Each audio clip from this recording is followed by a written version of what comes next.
Madhav Kunj Bihari गोपीजन Vallabh Girivardhari.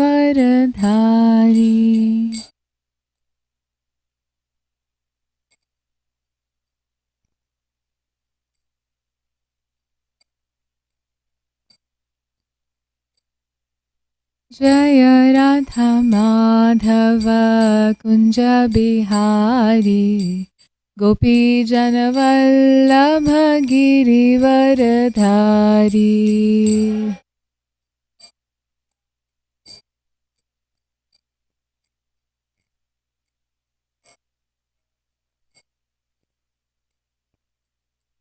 Yashodanandan Vraj Janaranjan Yamuna तीरवनचारी।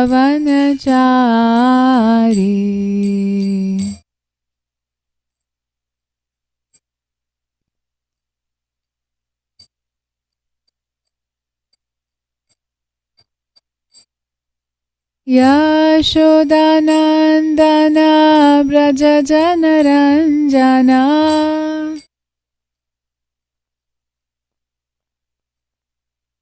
Yashodanandan Vraj Janaranjan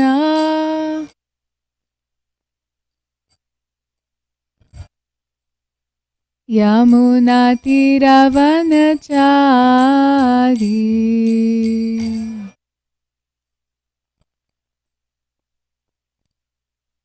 Yamuna तीरवनचारी।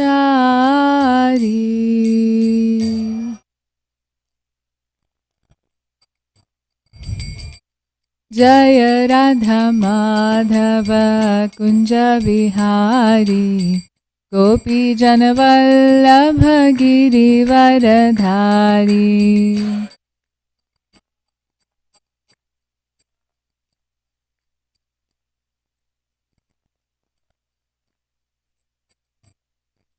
Jai Radha Madhav Kunj Bihari गोपीजन Vallabh Girivardhari.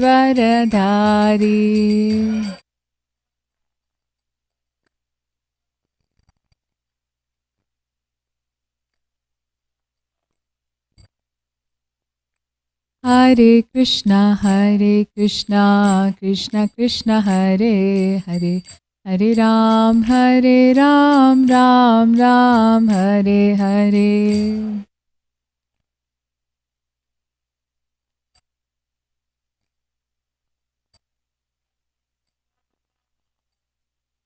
Hare Krishna Krishna Krishna Hare Hare Hare Ram Ram Ram Hare Hare.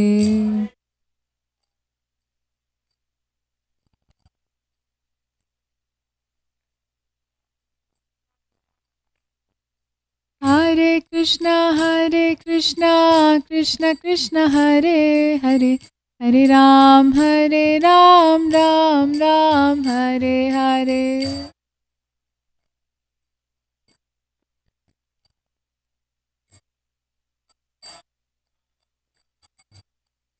Jai Radha Madhav Shri Radhe.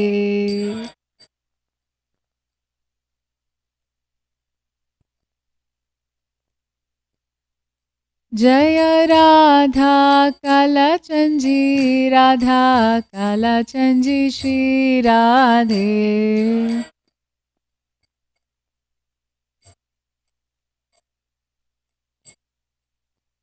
Jai Radha कालचंजी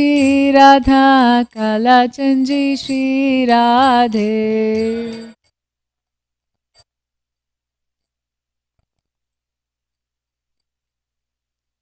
Jai Jai Prabhupada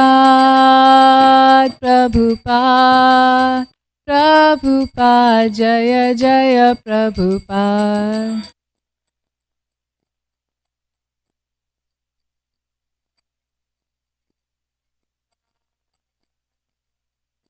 Jai Jai Gurudev Gurudev Jaya Jaya Gurudev.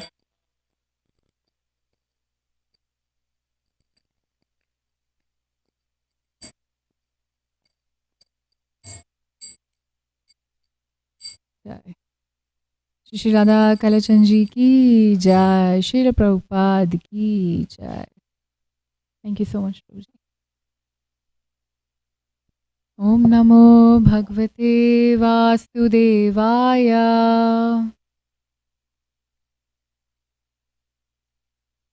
Om Namo Bhagavate Vasudevaya.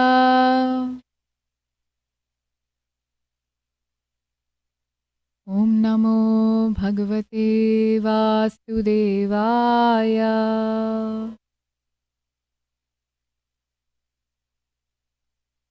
Let's chant this together. Narayanam namaskrityam naram chaiva narottamam devim saraswatim vyasam tato jayamudirayet nashtaprayeshu abhadreshu nityam bhagavat sevaya bhagavati uttama shloke bhaktir bhavati naishtaki. Grantraj Srimad Bhagavatam ki Jai. We can also recite the invocation prayers in the beginning. Om Ajnanatimirandhasya Jnananjana Shalakaya Chakshurunmilitam Yena Tasmai Shri Guruve Namaha. Shri Chaitanya Manobhishtam Stapitam Yena Bhutale Swayam Rupa Kadamayyam Dadati Swapadantikam Vandeham Shri Guru Shri Yuda Padakamalam Shri Gurun Vaishnavamscha Shri Rupam Sagrajatam Sahagana Raghunathanvitam Tam Sajivam Sadvaitam Savadhutam Parijana Sahitam Krishna Chaitanya Devam Shri Radha Krishna Padan Sahagana Lalita Shri Vishakhanvitamscha He Krishna Karuna Sindhu Dinabandhu Jagatpate Gopesha Gopika Kanta Radha Kanta Namastute Tapta Kanchana Gaurangi Radhe Vrindavaneshwari Vrishabhanu Sute Devi Pranamami Hari Priye Vancha Kalpatarubhyascha Kripa Sindhubhya eva cha Patitanam Pavanebhyo Vaishnavebhyo Namo Namaha. Jai Shri Krishna Chaitanya Prabhu Nityananda Shri Advaita Gatadara Shivasadi Gaura Bhakta Vrinda Hare Krishna Krishna Krishna Hare Hare Hare Rama Rama Rama Hare Hare. Namah Vishnu Padaya Krishna Prishtaya Bhutale Srimate Bhakti Vedanta Swaminiti Namine Namaste Saraswati Deve Gauravani Pracharine Nirvishesha Shunyavadi Pashyati.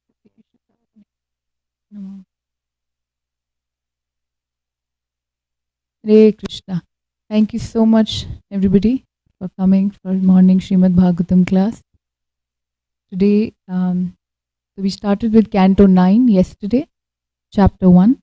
Today we are going to read from text 23 through 42. So we can start reading the translations one by one.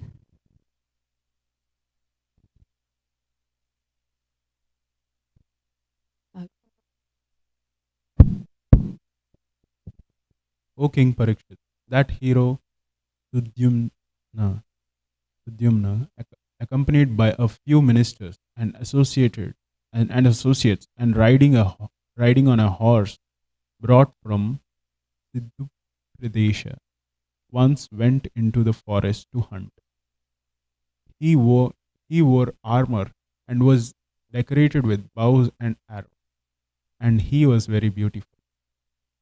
While following the animals and killing them, he reached the northern part of the forest.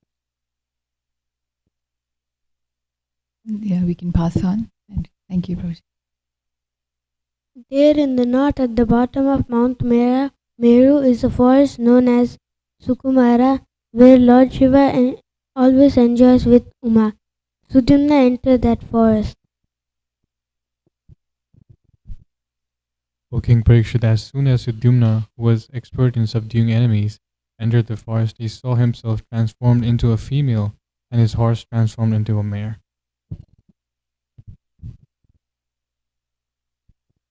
When his followers also saw their identities transform and their sex reversed, they were all very morose and just looked at one another. Maharaj Parikshit said, O most powerful Brahmana, why was this place so empowered, and who made it so powerful? Kindly answer this question, for I am very eager to hear about it.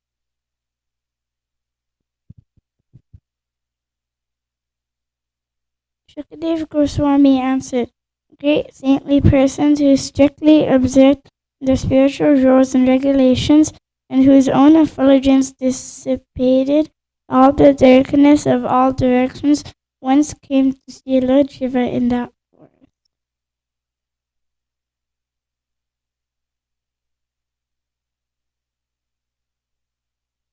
When the goddess Ambika saw the great saintly persons, she was very much ashamed because at that time she was naked. She immediately got up from the lap of her husband and tried to cover her breast.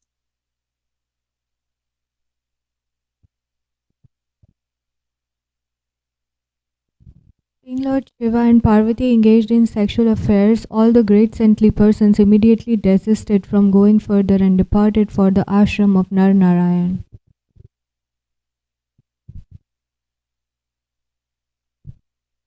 Thereupon, just to please his wife, Lord Shiva said, any male entering this place shall immediately become a female. Since that time, no male had entered that forest, but now King Sudyumna, having been transformed into a female, began to walk with his associates from one forest to another. Sudyumna had been transformed into the best of the beautiful women who excite sexual desire and was surrounded by other women. Upon seeing this beautiful woman loitering near his ashram, Buddha, the son of the moon, immediately desired to enjoy with her. The beautiful woman also desired to accept Buddha, the son of the king of the moon, as her husband. Thus Buddha begot in her womb a son named Pururava. Upon seeing Sudyumna,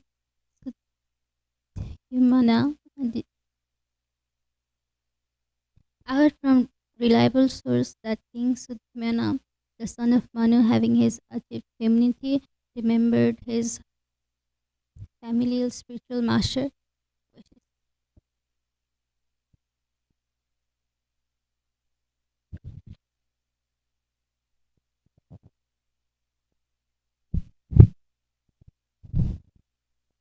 Upon seeing Sudyumna's deplorable condition, Vasishtha was very much aggrieved. Desiring for Sudyumna to regain his maleness, Vasishtha again began to worship Lord Shankara Shiva.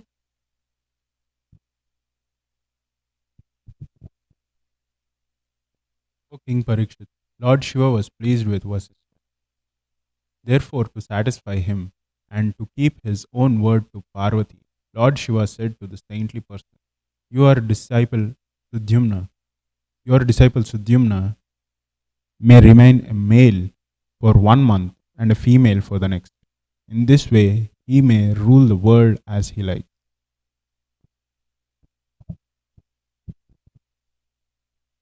Thus, being favored by the spiritual master according to the words of Lord Shiva, Sudyumna regained his desired maleness every alternate month and in this way ruled the kingdom, although the citizens were not satisfied with this. O king, Sudyumna had 3 very pious sons named Utkala, Gaya and Vimala, who became the kings of the Dakshinapatha. Thereafter, when the time was ripe, when Sudyumna, the king of the world, was sufficiently old, he delivered the entire kingdom to his son Pururava and entered the forest. Yeah, that's all.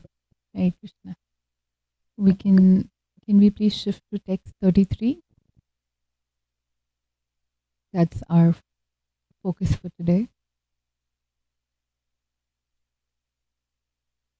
Thank you. Please repeat after me. Tat urdhvam vanam tadve purusha varjayantihi sachanuchara samyukta vichachara vanadvanam. Tat urdhvam vanam tadve purusha varjayantihi sachanuchara samyukta vichachara vanadvanam. Please recite. Tata urdhvam vanam tadve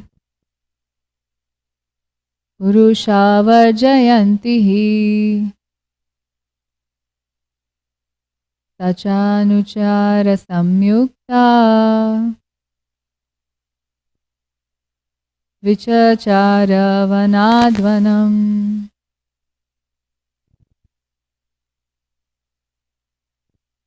Taturdvam vanam tadve purusha varjayantihi sachanuchara samyukta vichachara vanadvanam.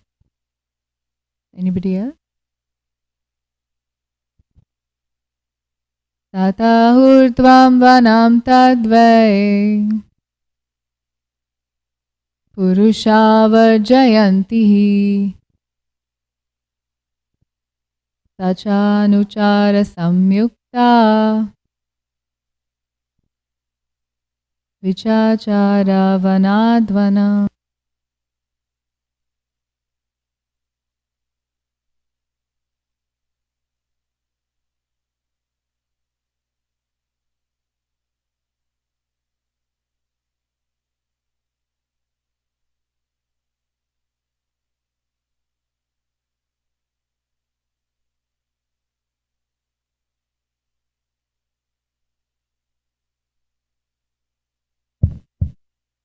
Thank you so much. Word to word translation. We can read this together. Tata urdhvam, from that time onward. Vanam, forest. Tat, that. Vai, in particular. Purushaha, males. Varjayanti, do not enter. He, indeed. Sa, Sudyumna, in the form of a woman. Cha, also. Anuchara, samyukta, accompanied by his companions. Vichachara, walked. Vanat vanam, within the forest from one place to another. Translation and purport by His Divine Grace A.C. Bhaktivedanta Swami Srila Prabhupada Ki Jai.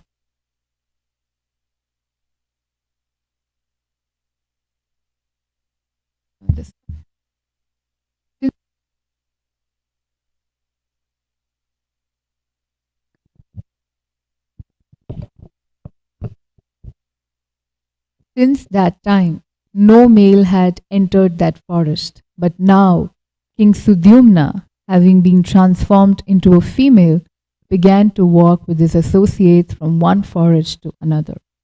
Purport. In Bhagavad Gita 2.22, it is said, Vasamsi Trinani yatha vihaya navani granati naroparani tatha sharirani vihaya jirnani anyani samyati navani dehi. As a person puts on new garments, giving up old ones.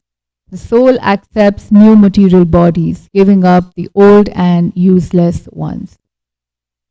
The body is just like a dress, and here there is proved. Sudyumna and his associates were all male, which means that their souls were covered by male dress. But now they became female, which means that their dress was changed. The soul, however, remains the same. It is said that by modern medical treatment, a male can be transformed into a female and a female into a male. The body, however, has no connection with the soul. The body can be changed either in this life or the next. Therefore, one who has knowledge of the soul and how the soul transmigrates from one body to another does not pay attention to the body, which is nothing but a covering dress. Pandita Samadarshina, such a person who sees the soul, which is part and parcel of the Supreme Lord. Therefore, he is a Samadarshi, a learned person. So, this is quite an interesting incident that we're actually reading about. This is quite astonishing. Suddenly, you enter a certain part of the forest and the body changes from male to female. So King Sudyumna actually was a male, and when he was entering the forest with his companions, with all his, on the horse, and suddenly when he entered the certain part of the forest, his body changed from male to female. Even the horse changed from male to a female horse. It changed to a mare. And then Maharaj Parikshit inquires Shukadev Goswami about this interesting act. And Shukadev Goswami narrates this pastime of Lord Shiva enjoying with his wife Parvati. And because earlier it had happened, some saints had entered into that part of forest and they were intimate. So Shiva, just to please his wife, said that anybody entering into this forest would turn into female. And that's why this is what happened with King Sudyumna. All the companions also were changed, got the body of a female. And because Sudyumna also transformed into a very beautiful female body, she ended up marrying Buddha. And they had a son together named Pururava. So this is the incident that has actually taken place. Further goes on where Sudyumna's spiritual master Vashishta had started worshipping to Shankara, because all the residents of that kingdom, they were all not happy seeing their king change into a female. And Vashishta prayed to Shiva that please, fix this situation.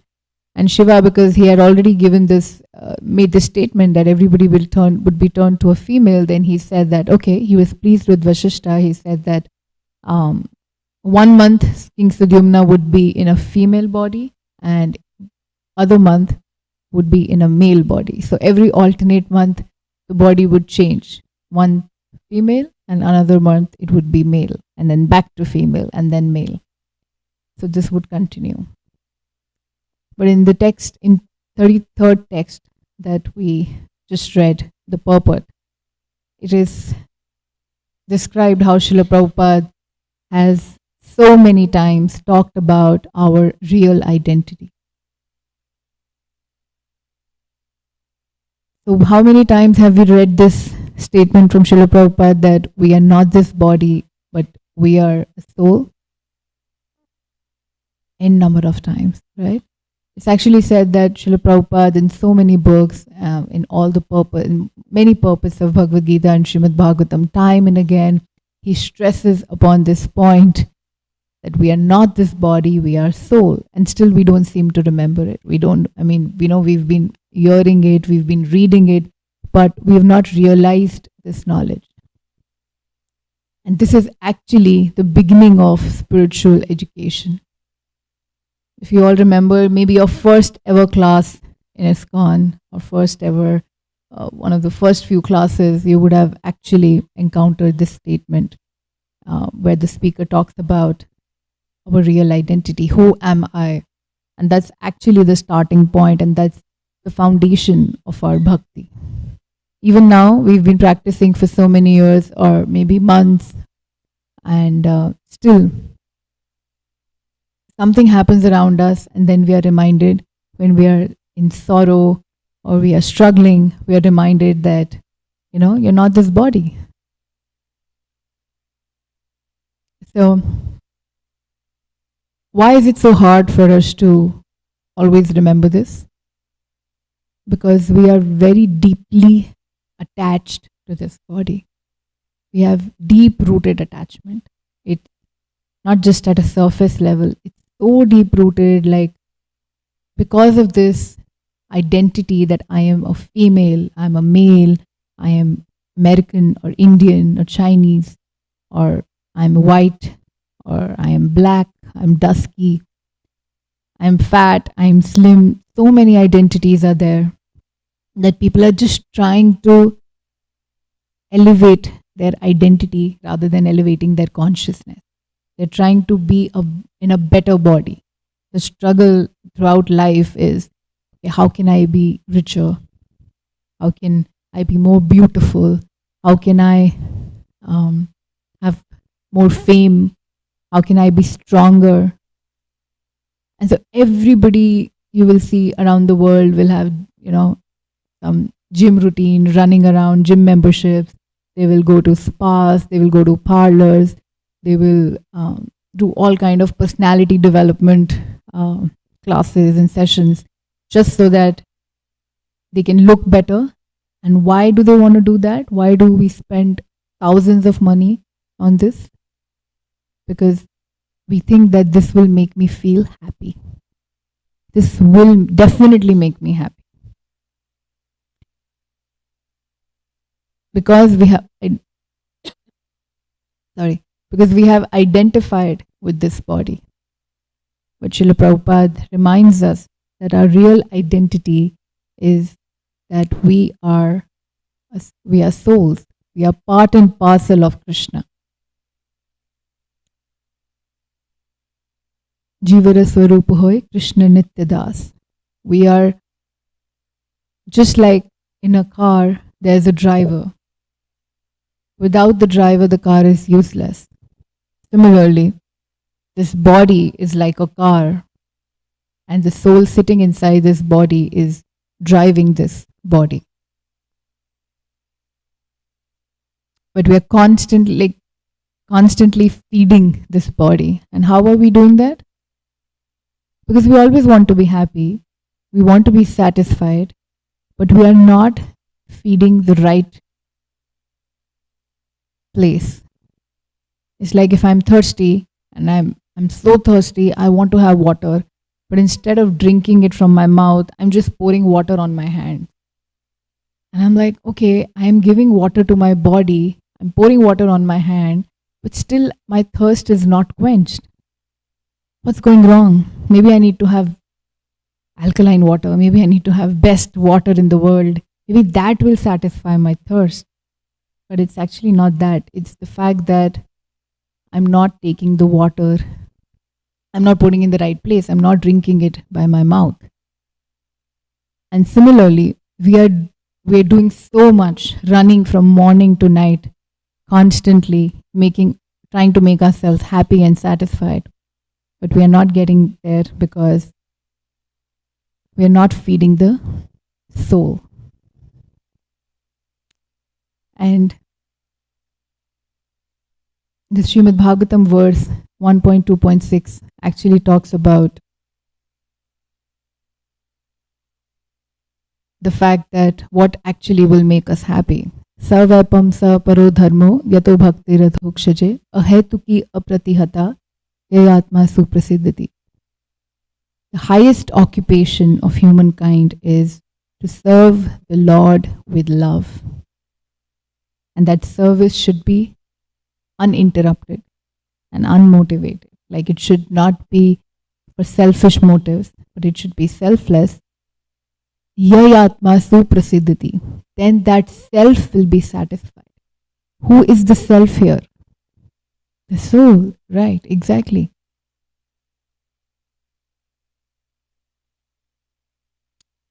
So that's why we see there's very less harmony in the world, because there's no harmony within. There's no inner harmony.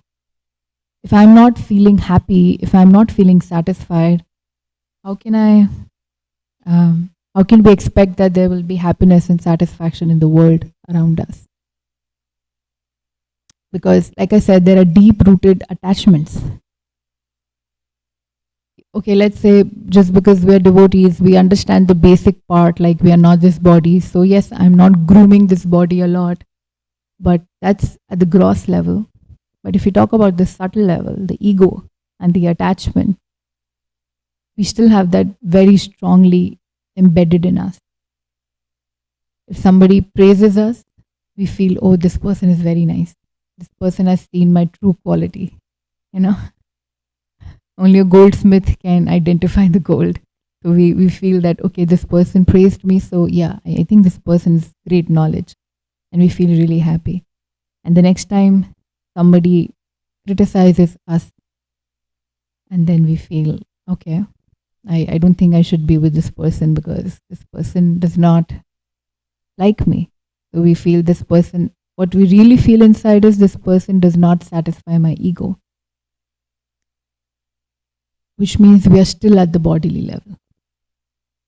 Because we are choosing relationships, or we are choosing circumstances or situations in life that we think are favoring us, that are favoring our body, that's favoring my ego, that's feeding my ego. But when we move beyond that is when we actually start thinking that I am just a soul, I'm just a part and parcel of Krishna, and the person in front of me is also a part and parcel of Krishna. And that eliminates any kind of jealousy, envy, frustration, anger, and all the unwanted feelings, the anarthas that actually stem inside our heart and consciousness. The anarthas are actually coming because we are still identifying with the body. So many judgments, so many stereotypes that I just want to be fair, I just want to be slim, I just want to be this and that, and that leads to more frustration, because when we are not able to achieve it, it just leads to more frustration.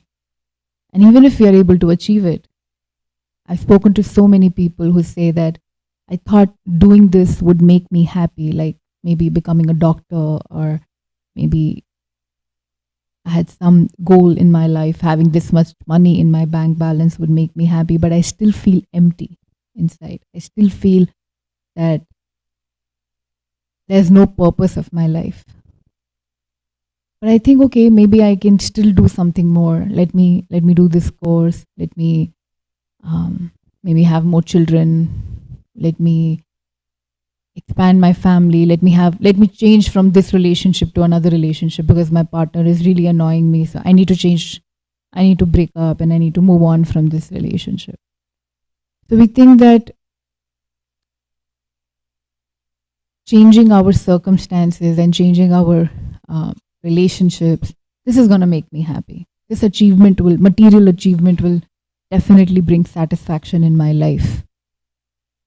But how often have we heard people reaching at top most position and say that, you know what, I have cracked the code. I've achieved the key to happiness.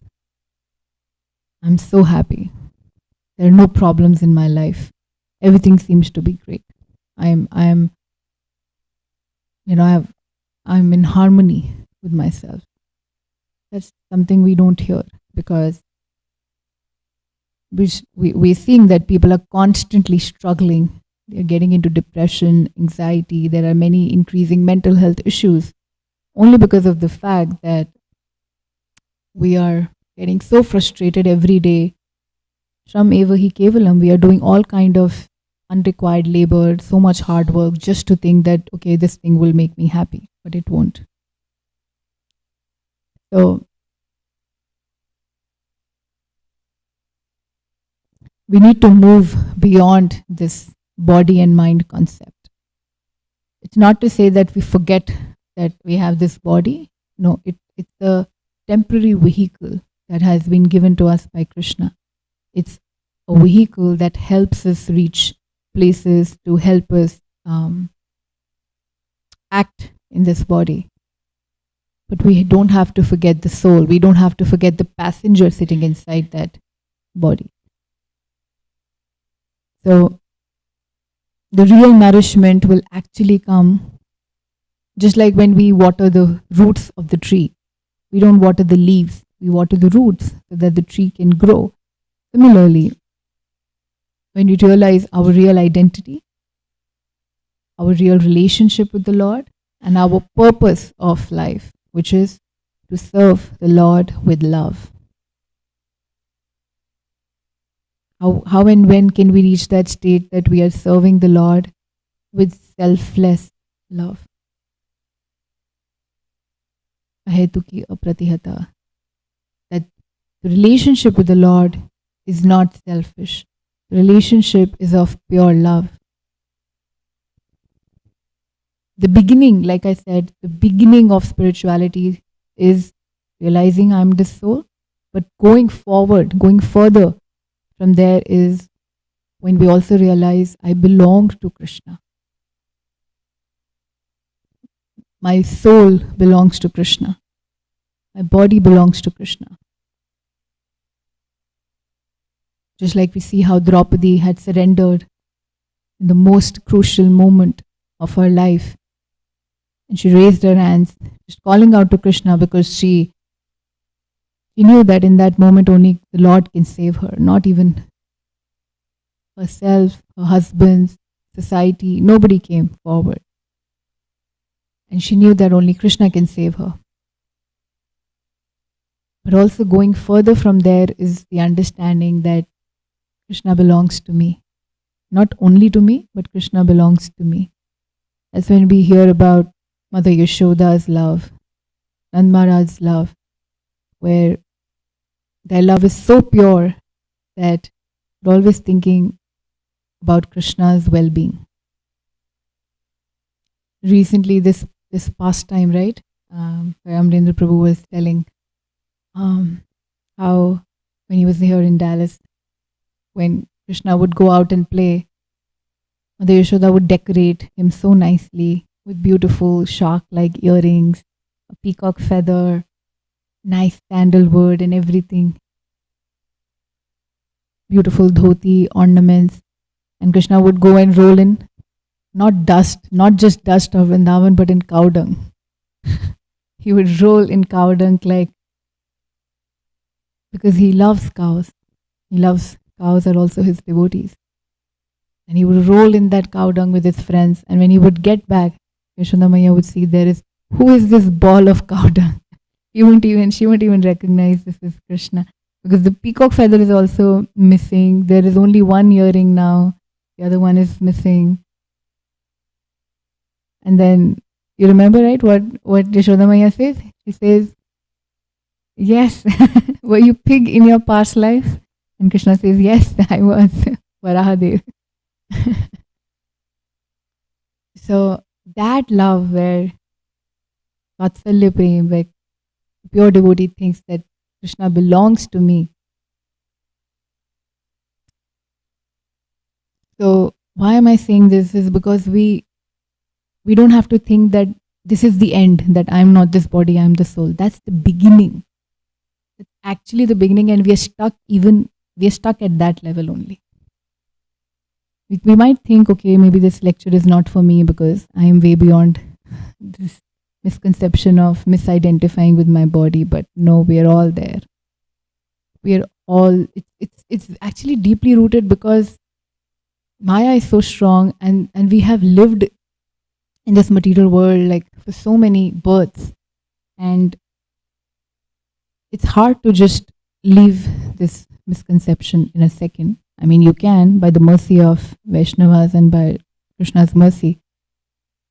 But one who always thinks, Srila Prabhupada says, right? One who always thinks that, I am in Maya, I really need to be careful, is actually humble and is safe. But who thinks that I'm not in Maya, I'm beyond all this, he's definitely in Maya. So, yes, we don't have to think like, I'm constantly struggling in this identity part, but how can we elevate our consciousness? By, like I said, by constantly feeding the soul, and that is by things that you're already doing. Bhakti, you're doing japa, sankirtan, you're chanting the holy name of Krishna. That is you actually feeding the soul, putting water in your mouth and quenching the thirst. That is you feeding the soul when you chant the holy names of Krishna. When you hear Srimad Bhagavatam. Right now, when you're hearing, even if we might be half asleep, which I can see, but it's still feeding the soul. Once some devotee had asked Srila Prabhupada that, Prabhupada, you do recite shlokas in Sanskrit, but people don't understand, so why don't you just skip to the English translation? And Srila Prabhupada said, you cannot understand, but the soul inside you can understand. So it is for the soul. And that is why we see that so much purification came. Of course, it was also because it was speech of Srila Prabhupada's Vani, because he is such a pure devotee. But also, anything that we are reading in Srimad Bhagavatam and Bhagavad Gita, anything we are hearing from these wonderful scriptures is transcendental. It is not a mere novel of this world, just some Sherlock Holmes books or some, I don't even remember any names, but Shakespeare books. This is actually transcendental. Gifts given from Krishna himself. And when we hear them, when we associate with these scriptures, we are engaging our soul. Your soul is getting, like your consciousness is getting purified. Your soul is feeling happy and satisfied. When you actually understand this, when you hear with attention, yes, you have to hear with attentiveness. Like we say, chant attentively. You hear the scriptures attentively.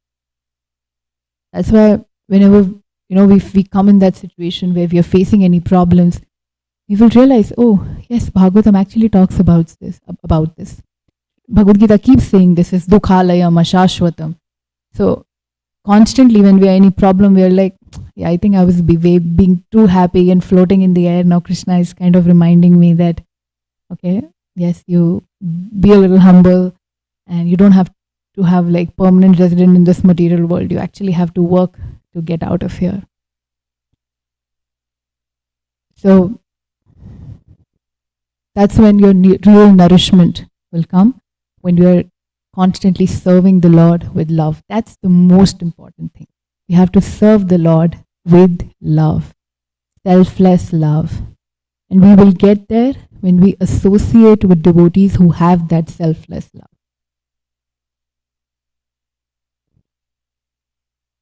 How can we understand somebody has selfless love or somebody has pure love?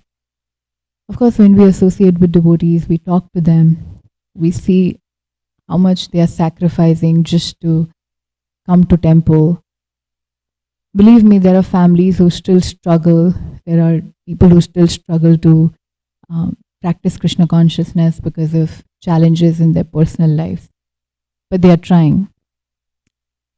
And that's why when we meet any devotee, we need to really appreciate from the heart. We need to glorify that person. Even for the smallest thing that you see in them, instead of meeting somebody and poking them with a needle and bursting their ego, we need to inspire them. We need to glorify them. That's very important. As devotees, this is our another most important dharma. To meet and greet devotees with love. Not just devotees, actually anybody we meet. We need to greet with love, because that's where your understanding of the identity will actually get more fixated, because you will see that the other person is also part and parcel of Krishna. So I'll pause here.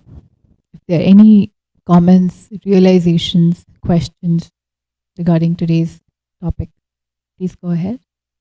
Hare Krishna.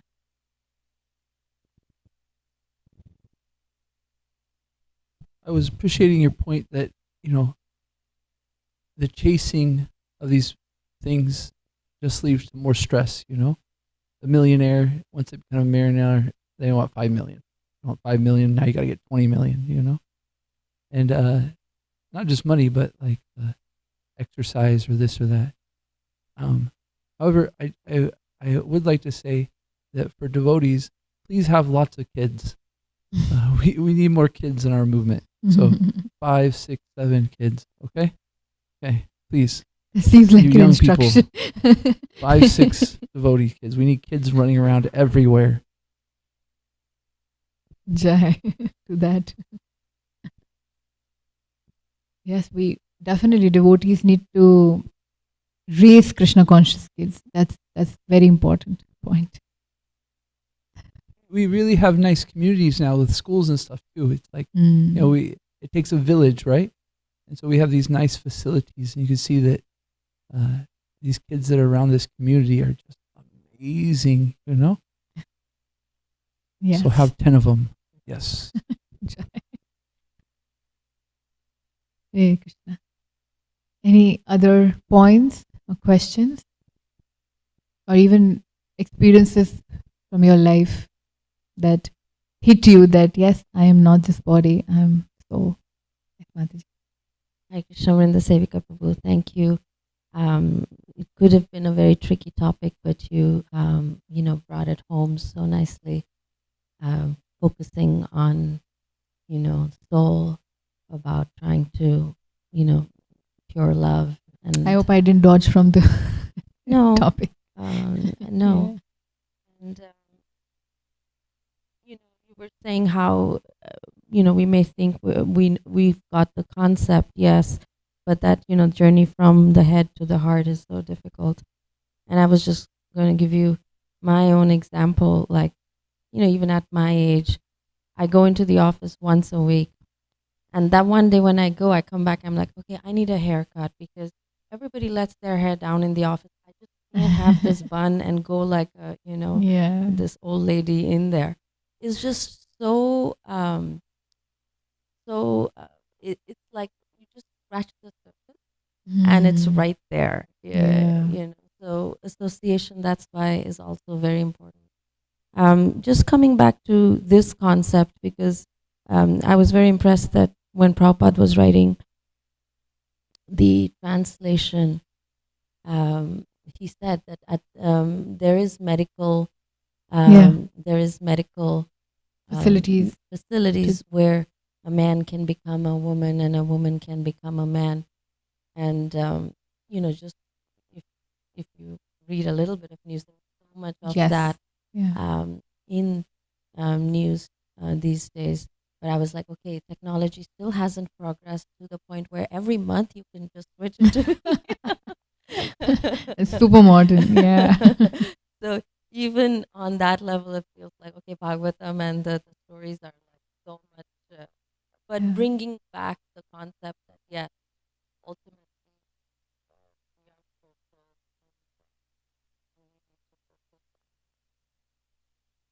Right.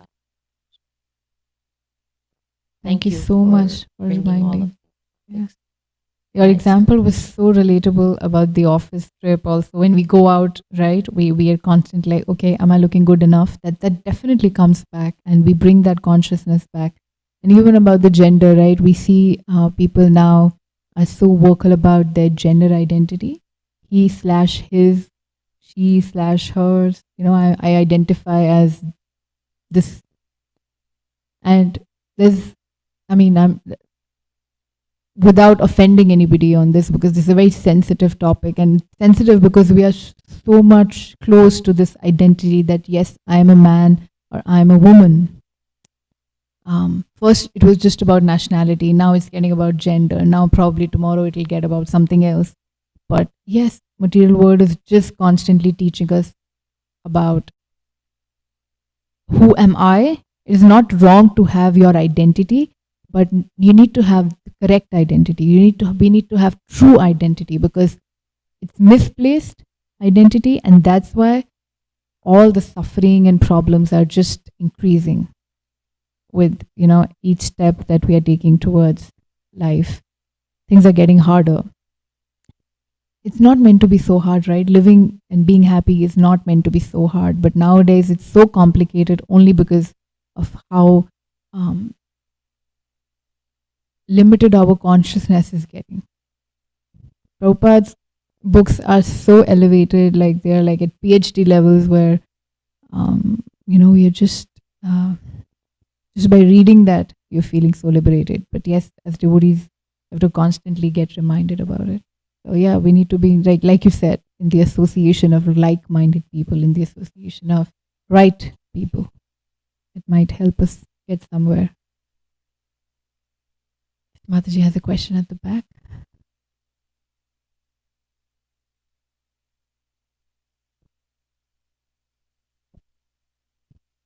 Hare Krishna. Thank you Krishna. for the class. Yes, I agree with you in regards of all the labels, all the,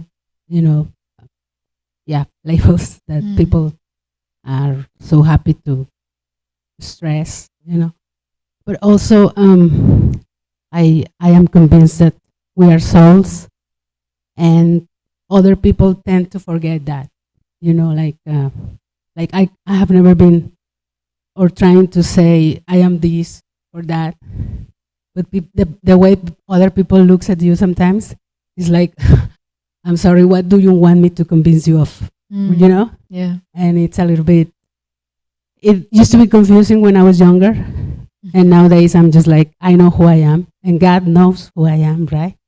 So that's, I think it's a very deep topic.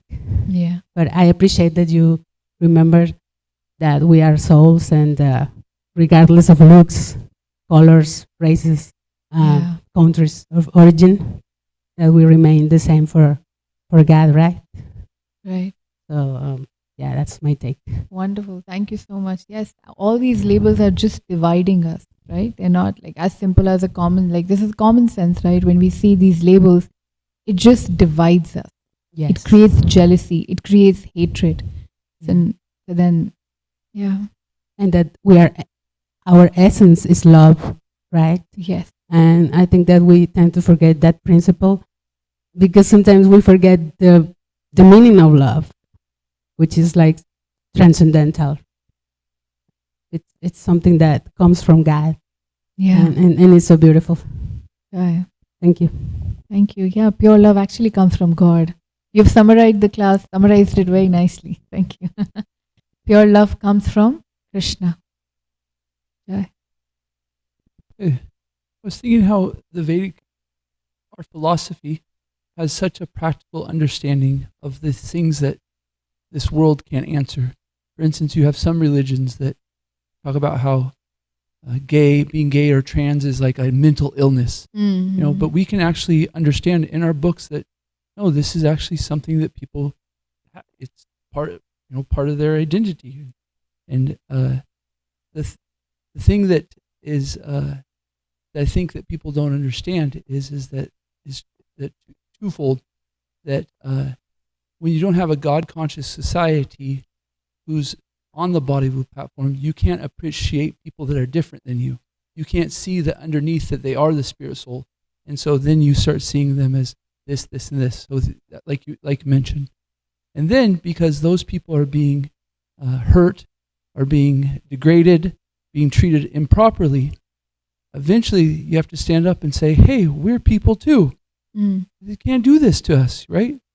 And so right now we have a big movement in our culture for the rights of people who are gay or trans and stuff, which is appropriate in the sense that violence should never be done, right?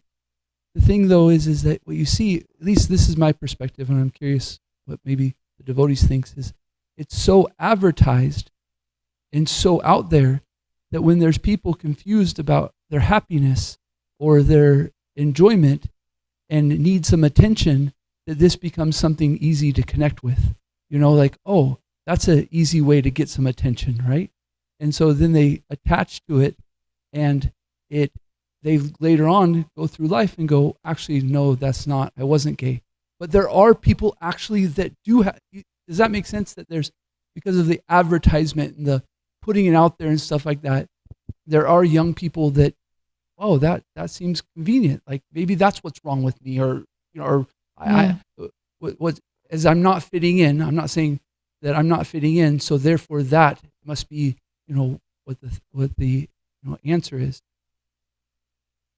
So twofold. What I'm trying to say is twofold. People not appreciating people as a spirit soul, treating them lower than human, lower than children of God, and then the need to defend that, which is natural, and then being like, you have parades and these things and stuff like that. And so, a lot of people go, wow, that seems convenient.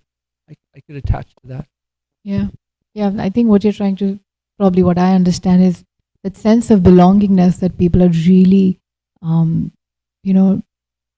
looking for, and the fact that when they're not able to feel that they are being welcomed by people around them, they try to figure out what the reason would be, and that's why all those protests and like you said, the identity develops. Maybe I'm this, maybe I'm that, and that's because there's lack of information, right? There's lack of knowledge, not lack of information, but lack of knowledge in people, that we are not, in schools we are not taught about this. We are not generally talking about soul at the soul level. That's the only point in life is when somebody dies. That also it occurs to some people, right? All this life they worked for this body, just lying there, and the soul went somewhere. Still, it's right there, but we're not able to understand this knowledge. But yeah, I get what you mean. I actually have experience with this. My daughter in 8th grade, 7th grade, she was going to public schools, and her friends were talking about it. She comes home, I'm gay. Oh, really? Okay. Sounds good. Just kind of went with it. And then now she has a boyfriend, you know what I mean? And like totally not that. And so I'm saying that, you hear me. It is like, anyways. We get confused and we cannot blame people for that. It's just that there's just lack of knowledge. Well, my thought too is if we would have fought her about it and like, no, you're not, and this like that, it would have strengthened her identity. Yes. And who knows what mentally it would have done to her. You know what I mean? We kind of just let her go through the process, and in whether either way, we loved her, of course. You know what I mean? But she goes through the process. Like, okay, never mind, I'm not. So, anyways, sorry, Krishna. A tough topic, but I think that it's important that we talk about these as devotees, and because I really think it's an important part. There's a lot of religions that say this is a false thing. This isn't true. This is a sickness. This is a mental illness, and we as in our society actually have proof throughout history that this isn't just it's not a mental illness. It's actually a part of life. Yeah. Even Srimad Bhagavatam has many instances where things like these have come, right? Personalities we have read about. So yeah.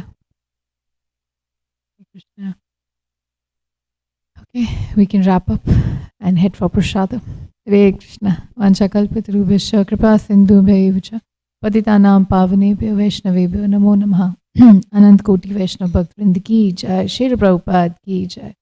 With Prasadam, I just remembered Mahaprasadam is that one thing that feeds body and soul both. Hare Krishna.